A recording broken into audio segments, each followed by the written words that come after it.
Bueno, ahora me toca a mí cambiarme de lugar.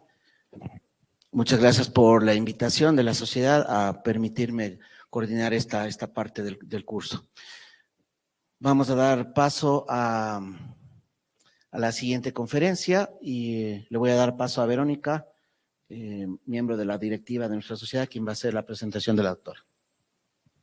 Gracias, Mauricio. Bien, buenos días, Ecuador. Buenas tardes, España. Buenas tardes, Marta. No sé si me escuchas ya. Te escucho, te escucho. Muy bien. Bueno, tengo el gusto de presentar a la doctora Marta Hernández García, a quien fue mi tutora de residentes durante la especialidad y a quien ya la dejé hace 7 años, pero que mantenemos la amistad. Marta, muchas gracias de antemano por aceptar esta invitación. Su tema con la charla magistral es Perspectiva de Género y Diabetes.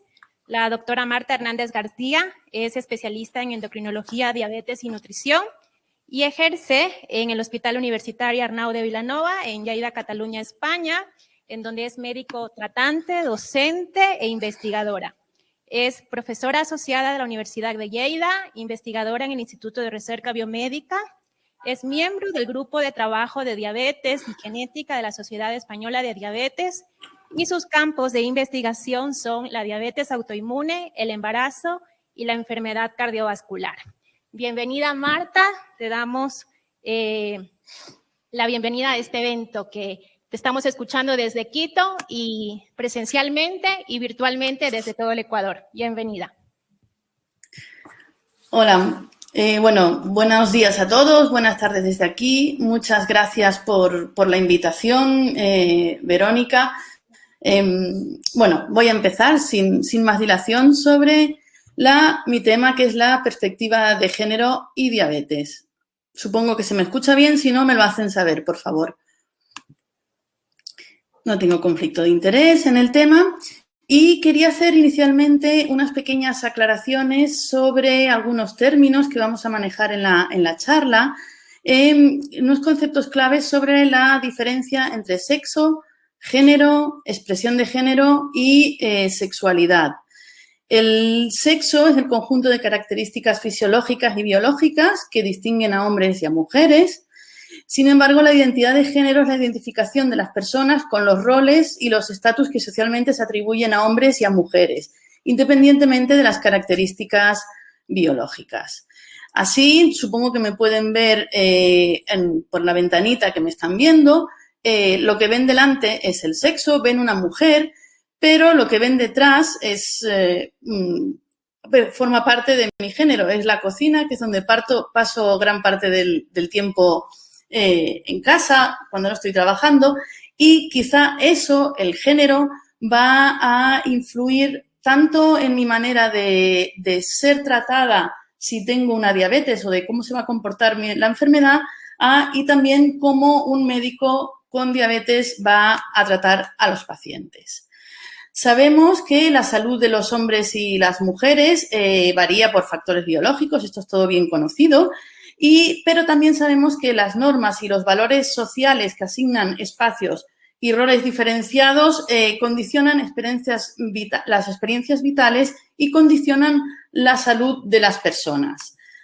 Hay una gran interrelación entre el sexo y el género para determinar la salud y la enfermedad, entre lo que veis delante, que es mi figura, y lo que veis detrás, que es el género. Sabemos que la información cromosómica tiene sus implicaciones fisiológicas y principalmente hormonales que van a hacer que haya una diferente patofisiología en las enfermedades, diferentes manifestaciones clínicas o incluso diferentes repercusiones terapéuticas, pero también las construcciones de género, que es todo lo que está detrás, lo que tengo detrás mío, el estilo de vida, las preferencias nutricionales, el ejercicio, cómo percibo el estrés o cómo percibo la enfermedad, los hábitos tóxicos, todo esto no solo va a influirnos a nivel de las enfermedades, sino que también va a hacer modificaciones epigenéticas en estos genes que luego van a tener su repercusión biológica. Además, como comentaba al principio, tanto el sexo como el género pueden tener relación en los tratantes, en los médicos, en la toma de decisiones o en cómo afrontan los estados de salud y de enfermedad. Decimos que la medicina hasta estos días, hasta quizás los últimos 10 años ha empezado a haber un cambio. Es una medicina androcéntrica que no ha mirado con esta perspectiva de género la enfermedad. Sabemos que las mujeres y los hombres tienen distintos patrones de enfermedad, diferentes ciclos de vida, que respondemos de manera diferente a los tratamientos, que las manifestamos de una manera diferente, y esto no se ha contemplado en la mayor parte de los en la investigación biomédica. Las médicas estamos infrarrepresentadas. Tanto por razones biológicas es más difícil utilizar ver una respuesta a unos fármacos si tenemos mayor variabilidad hormonal, por ejemplo. Está el tema del embarazo y de la teratogenicidad, que hace que estemos menos representadas en las edades fértiles, pero también hay razones socioeconómicas. Y, por último, también hay una brecha de género que todavía existe en los puestos de liderazgo, tanto en la investigación como en la academia. Esto lo dejo aquí, que es algo divulgativo sobre la perspectiva de género y la salud. Es algo divulgativo, digo, para pacientes de un diario catalán, que también tiene una versión en castellano, y es por si quieren hacer divulgación. Vamos a centrarnos en el tema de la diabetes. Sabemos que la desigualdad social influye en la prevalencia de la diabetes y en la evolución de la enfermedad, y voy a poner solo algunos datos sobre la desigualdad de género. Estos son datos de hace 10 años. Que no son animadas, perdón. Estos son los datos de desigualdad de género. Cuanto más amarillo clarito, menos desigualdad hay de género. Aquí se miran varios parámetros de salud reproductiva, empoderamiento y situación económica, y vemos cómo en la mayor parte del mundo todavía hay una gran desigualdad. También hay una desigualdad económica, concretamente, y me ha llamado la atención que ven aquí en Ecuador, en amarillo, que en amarillo quiere decir que no hay desigualdad, incluso que las mujeres tienen un salario mayor que el de los hombres. No sé si es un problema de recogida estadística o no. Sin embargo, casi en el resto del mundo que hay datos, pues hay una desigualdad salarial entre hombres y mujeres. ¿Cómo influye en la prevalencia de diabetes? Bueno, sabemos por cifras, estos son datos de la International Diabetes Federation, que hay en América Latina hay un aumento de la prevalencia de diabetes en mujeres mayor que en hombres. Esto no ocurre así en otros territorios. Aquí tienen los territorios de la IDF y vemos que hay una mayor prevalencia entre las mujeres de diabetes en América Central y América del Sur y en el Oriente Medio y el norte de África. Sin embargo, en el resto de áreas es mayor la prevalencia entre varones. Un dato interesante es que las desigualdades socioeconómicas y las desigualdades en el nivel educativo van a influir de una manera diferente en hombres y en mujeres. Esto es, por ejemplo, un estudio que está hecho en Europa, donde se correlaciona, se ven en oscuro varones, en clarito las mujeres, a la izquierda prevalencia, a la derecha incidencia de diabetes, y vemos cómo en hombres, las dos primeras columnas, cuanto mayor nivel educativo, menor prevalencia de diabetes, y ocurre lo mismo en mujeres. Lo que pasa que en mujeres este mayor riesgo a menor nivel educativo de diabetes es de 1,6 mayor que en el hombre, que es de 1,3. Respecto a la incidencia de diabetes, parece que el nivel educativo, las cuatro columnas de la derecha, no influye en los hombres en la incidencia de diabetes, pero sí que influye en las mujeres con un riesgo relativo de casi 1,9. Esto está animado al revés. Bueno, ¿y qué sabemos de Ecuador? He encontrado este estudio en el que se analizan factores socioeconómicos y de estilo de vida sobre la prevalencia de enfermedades crónicas en adultos mayores en Ecuador. Y podéis ver aquí en amarillo cómo el género, el ser mujer, aumenta la ratio de padecer diabetes tiene una ratio de 1,9 para respecto a los hombres, también para enfermedades cardíacas, hipertensión arterial, disminuye para el ictus pero sin significación estadística y sobre todo para enfermedades autoinmunes. Esto viene por una causa biológica, lo de las enfermedades autoinmunes, clara. Otros factores que influyen, me he dado cuenta al repasar la charla al final que el estar soltero previene de diabetes, no digo nada más, ahí lo dejo. Y también otro factor que puede influir es el área geográfica, que espero conocer con más profundidad cuando me inviten en persona. Como resumen sobre el género, el sexo y la incidencia de diabetes en América Latina, hay esta gran revisión del año 2020, donde dice que la mayor parte de los estudios muestran una mayor prevalencia de diabetes en las mujeres, que esto puede tener implicaciones para la salud del sistema sanitario y potencialmente para futuras generaciones, y que se debe priorizar la atención preventiva oportuna e integral en las mujeres de todas las edades para prevenir esta epidemia.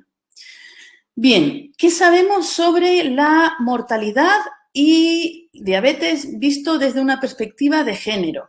Sabemos que la diabetes las personas con diabetes se mueren por más que las personas sin diabetes, se mueren más por enfermedades cardiovasculares. Y lo que sabemos también es que este aumento del riesgo cardiovascular aumenta muchísimo más en mujeres que en hombres. Las mujeres habitualmente hasta la menopausia estamos protegidas de enfermedades cardiovasculares, pero esta protección desaparece absolutamente al padecer diabetes.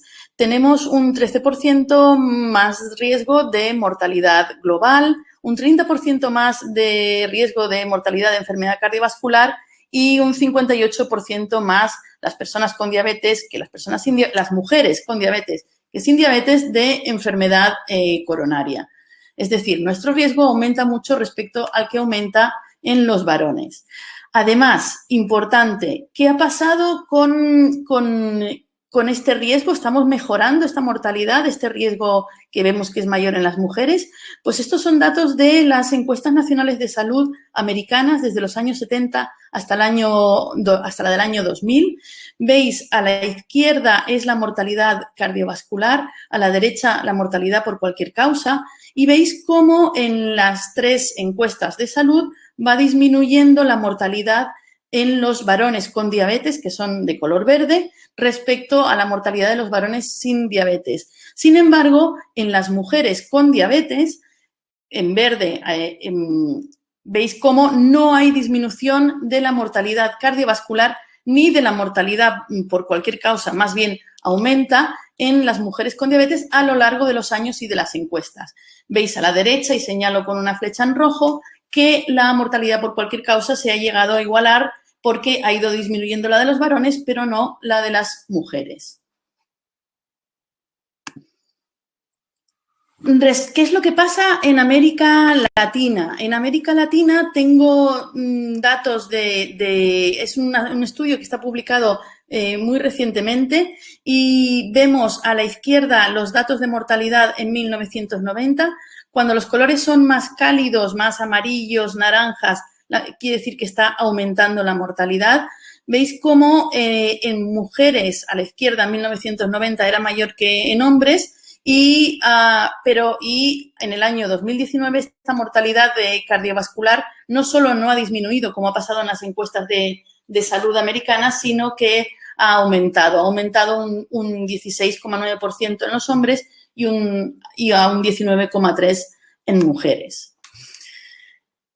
Respecto a la enfermedad cardiovascular, no solo ya la mortalidad, pues sabemos que las mujeres, esto es de distintos metaanálisis, estos son además datos que no lo dije antes, me ha pasado una compañera que es una enfermera de atención primaria que está haciendo un trabajo y su tesis doctoral muy interesante sobre la perspectiva de género en la enfermedad cardiovascular en las mujeres con diabetes, pues vemos que hay un aumento del riesgo de ictus de un 27% y de enfermedad coronaria de un 44%.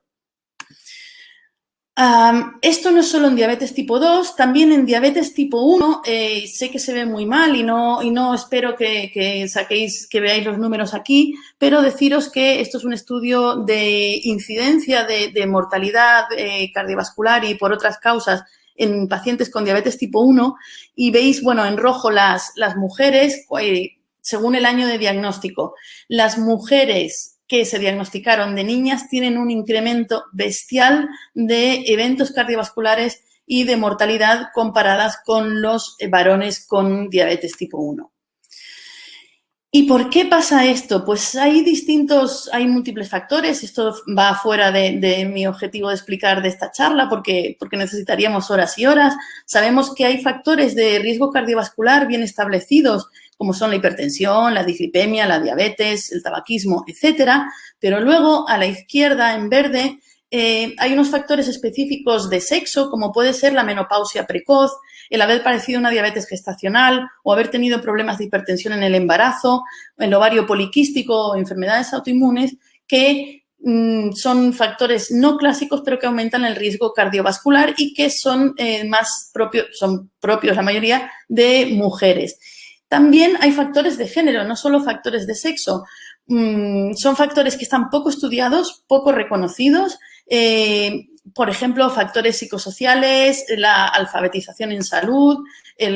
Obviamente, si una persona es analfabeta, va a tener más dificultades para buscar ayuda. Si una persona está cuidando a un pequeño o a un mayor o está cocinando, va a tener menos tiempo quizá para acudir al médico. Factores ambientales y, bueno, muchos factores desconocidos. Uno de los factores biológicos más importantes es la menopausia. Ojo con nuestros pacientes con diabetes a partir de la menopausia. Sabemos que por la disminución de los estrógenos hay una redistribución de la grasa con un perfil muchísimo más heterogénico y un incremento que dispara las enfermedades cardiovasculares. El embarazo. El embarazo quiero que lo veamos como una oportunidad. Es una ventaja que tenemos respecto a los varones jóvenes. Todas las mujeres cuando se embarazan se hace un screening de diabetes gestacional. Y este screening de diabetes gestacional nos tiene que servir como una oportunidad para que si detectamos alteraciones metabólicas sigamos y hagamos que la mujer venga luego a nuestras consultas y podamos hacer prevención porque sabemos que van a tener más eventos cardiovasculares las mujeres que han sufrido diabetes gestacional respecto a las que no la han padecido. Y como a todas se les hace el cribado, es una oportunidad que tenemos que aprovechar. Y no olvidemos que el embarazo no solo nos va a influir a nosotras a los pocos años de haber dado a luz, sino que también por los mecanismos epigenéticos y las modificaciones de la genética del feto intraútero va a hacer que las futuras generaciones, el nieto que sale al final de la primera señora que tenemos al principio, tenga más probabilidades de enfermedades metabólicas por cómo fue el ambiente intrauterino de su madre, es decir, por la diabetes de su abuela. Con lo cual, debemos cuidar mucho a las pacientes con diabetes gestacional. Esto es una revisión que creo que puede serles de utilidad sobre lo que llaman el cuarto trimestre, que es, pues los consejos que hay que dar y cómo podemos y debemos retener a una persona que ha tenido diabetes gestacional o preeclampsia para prevenir futuros eventos. Bueno, como sabemos que hay un mayor riesgo de enfermedad cardiovascular en las mujeres con diabetes, se supone que vamos a tenerlas todas muy bien tratadas, muy bien diagnosticadas, con todos los factores de riesgo cardiovascular estudiados. Pues lo que mi compañera Ana Ramírez, enfermera de primaria, ha resumido en esta diapositiva y que también en trabajos que estamos haciendo aquí en Cataluña está detectando, es que las mujeres tienen menos probabilidad de que se les haga un cribado, las mujeres con diabetes, de factores de riesgo cardiovascular, menos probabilidad de exploración de pies o de revisiones oculares, un 40% menos de probabilidad de seguimiento en programas de rehabilitación cardíaca. Y además, y esto clama al cielo, hay una disminución en el tratamiento, sobre todo del tratamiento para el colesterol o la antiagregación en prevención secundaria. Esto lo tenemos nosotros mismos en nuestros pacientes con diabetes en la consulta. Esto es algo discutible, esto es un estudio que bueno, no es muy grande, pero bueno, está publicado y está debatido sobre también el factor que puede introducir el cuidador y que puede introducir el médico. En este estudio lo que veían está hecho en Estados Unidos, como la probabilidad de sobrevivir después de un infarto agudo de miocardio era la misma para hombres y mujeres. Si el médico era mujer, sin embargo, disminuía para las mujeres si el médico era hombre. Hay que cogerlo con pinzas porque luego yo no he visto estos resultados replicados. Pero sí que es verdad que probablemente los médicos tenemos una manera de afrontar la enfermedad diferente a los hombres. ¿Y qué sabemos de la participación de las mujeres, ya que sabemos que es tan importante la enfermedad cardiovascular, en los estudios de enfermedad cardiovascular? Pues quiero introducir el concepto de... ahora me he quedado en blanco, perdona. El Participation to Prevalence Ratio, es decir, la ratio de participación en un estudio en función de la prevalencia que tiene esa población de base. Es decir, si es una enfermedad que afecta al 50% de mujeres y al 50% de hombres, pues en un ensayo clínico de una nueva molécula para tratar esa enfermedad debe haber un 50% de mujeres. Pues bien, esta ratio debe ser entre 0,8 y 1,2 para que podamos decir que que un grupo determinado está bien representado y podemos ver cómo la infrarrepresentación, esta ratio llega a 0,6, sobre todo para infarto agudo de miocardio o para insuficiencia cardíaca. Donde sí que estamos suprarrepresentadas es en la hipertensión pulmonar, pero es la única patología. ¿Y qué sabemos de los estudios estudios de seguridad cardiovascular, de todos estos nuevos fármacos que tenemos para la diabetes? IDBP4, que nos acaban de hablar ahora, inhibidores de la SGLT2 o análogos del GLP-1. Se ve muy mal esta diapositiva, pero quería poner este trabajón que ha hecho otra compañera mía, la doctora Mercè Fernández. Ella ha ido estudiando en todos los estudios de seguridad cardiovascular cómo está representada la mujer y veis que la penúltima fila es la antepenúltima es el PPR de las mujeres para diabetes o para enfermedad cardiovascular. Los que veis en rojo quiere decir que la mujer está infrarrepresentada. Y la última columna es los dropouts, las personas que se salen del estudio, si está analizado por sexo o no los dropouts del estudio. ¿Veis cómo en ninguno de los análisis de seguridad cardiovascular se hizo un estudio por género, que es lo que nos recomiendan que hagamos, de las personas que se salían de los estudios? Y veis cómo en los análogos del GLP-1 un poco más, veis más verdes, estamos las mujeres mejor representadas, pero en los estudios hechos con los glucosúricos y con los inhibidores de la DPP4 hay una PPR que no llega al 0,8 en la mayor parte de ellos, con lo cual la conclusión de que estos fármacos previenen la enfermedad cardiovascular no sabemos si es correcta. No sabemos si estos fármacos previenen la enfermedad cardiovascular en mujeres, porque no estamos representadas. He puesto esto aquí porque esto es una página de la FDA que está muy bien, donde se puede ver la participación de las mujeres en los ensayos clínicos. Veis aquí, cuanto más azul es que es más cerca del 25% de participación. Si está en rojo o en blanco, si está en blanco quiere decir que participan igualmente. Si está en rojo es que hay más mujeres en los estudios. Vemos aquí en Ecuador, como estamos en azul, es decir, las mujeres están infrarrepresentadas. Estos son los últimos datos que hay, son datos del 2017 en esta página y vemos con los últimos fármacos que se han estudiado para la diabetes, el Ozempic y el Esteglatro, un glucosúrico, hay una representación del 42% y del 48% de las mujeres. Al 50% no llegamos y vemos que la prevalencia de diabetes es igual entre ambos sexos, vamos a dejar, si no mayor en algunos países. No solo es que no solo hay que mirar en los estudios si las mujeres tienen una representación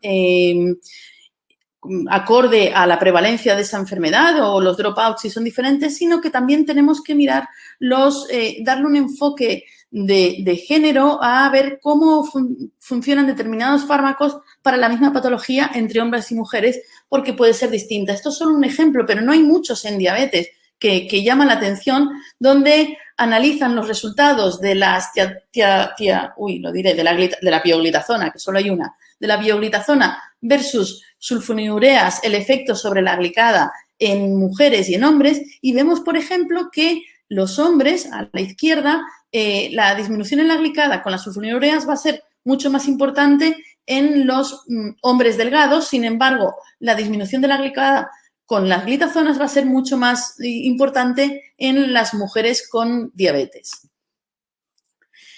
Hay algunos elementos que cuando vayamos nosotros a desarrollar un estudio tenemos que tener en cuenta para darles una perspectiva. Perdón, que ya llego a los 20 minutos. Vamos a tener que tener en cuenta unos factores, como es incluir a mujeres y a hombres en igualdad de condiciones en el diseño inicial y luego en todas las fases del proceso de planificación, desagregar los datos por sexo y hacer un análisis de género de los resultados, utilizar indicadores sensibles al género, como la esperanza de vida con buena salud, la carga de trabajo no remunerada, la tasa de mortalidad y detectar desigualdad e inequidad por razones de género. Estas son algunas de las recomendaciones que tenemos como investigadores para poder desarrollar estudios con perspectiva de género. Ya para terminar, estas son las conclusiones. No sé si he ido muy rápido, me parece que sí, pero bueno, ahora así podemos hablar un poquito más. La prevalencia de diabetes en América Latina es mayor en mujeres. La pobreza y la falta de estudios aumentan más la incidencia de diabetes en las mujeres que en los hombres. La mortalidad por cardiovascular y por cualquier causa no ha mejorado en las mujeres con diabetes en los últimos años. La diabetes confiere un riesgo cardiovascular mucho mayor en mujeres, especialmente a partir de la menopausia. Los factores de riesgo cardiovascular están peor controlados en las mujeres con diabetes. Las mujeres con diabetes están infrarrepresentadas en los estudios farmacológicos de seguridad cardiovascular. Y el embarazo es una oportunidad para detectar mujeres con riesgo de diabetes, con riesgo de enfermedad cardiovascular y mejorar la salud no solo de estas mujeres, sino de generaciones futuras. Para finalizar, quiero poner el último estudio, y es este que me ha hecho mucha gracia, que se ha hecho en un congreso de endocrinos, está publicado en el Lancet Diabetes and Endocrinology. Estudian en los congresos, sabemos que la participación pues, es igual o incluso mayor de mujeres que de hombres, porque somos más las mujeres médicas hoy en día, pero sin embargo los chairman, los presentadores y las personas que preguntan son más hombres que mujeres. Pero se vio, hicieron un estudio en el que si daban la palabra en primer lugar a una mujer, había más probabilidad que las siguientes personas que preguntaran fueran mujeres. Por lo tanto, bueno, ya acabo, háganme las preguntas que quieran, pero sugiero a la mesa que se empiece por una mujer, si es posible, para ver si nos animamos más. Nada más, gracias.